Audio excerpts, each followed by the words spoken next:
नक्कीच. पण बरेच कयास लगावले जात आहेत की भविष्यामध्ये जर भाजप आणि उद्धव बाळासाहेब ठाकरे यांचा पक्ष एकत्र आला तर मग काय होणार शिवसेनेचं? नाही नाही, काय होणार नाही. हे एकत्र येणारच नाही.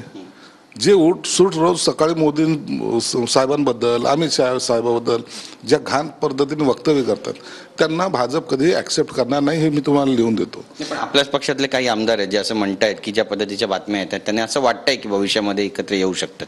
काही गरज पण नाही ना त्यांची, म्हणून एकत्र यायचा आता तरी कोणताही चान्स सुद्धा नाहीये. कुंभमध्ये जाण्याचा सल्ला संजय राऊतांना दिला होता. संजय राऊत म्हणतात की मी खरंच कुंभला जाणार आहे, त्या ठिकाणी उडी मारून मी पाहणार आहे की नेमके किती मृत्यू त्या ठिकाणी झालेत. खरं तर त्याने चेंगराचेंगरीच्या टायमाला हे तिथं पाहायला गेला पाहिजे होतं ना. याच्या अंगावर सर्वजण बसून जर चेंगरला गेला असताना कमीत कमी शहीद तरी झाला असतं. हे रोज तोंडातली घाण बघण्यापेक्षा गंगेमध्ये गेला असं तरी सांगता आलं असतं. पण दुर्दैव आहे, आम्हाला ती सुद्धा संधी यांनी दिली नाही.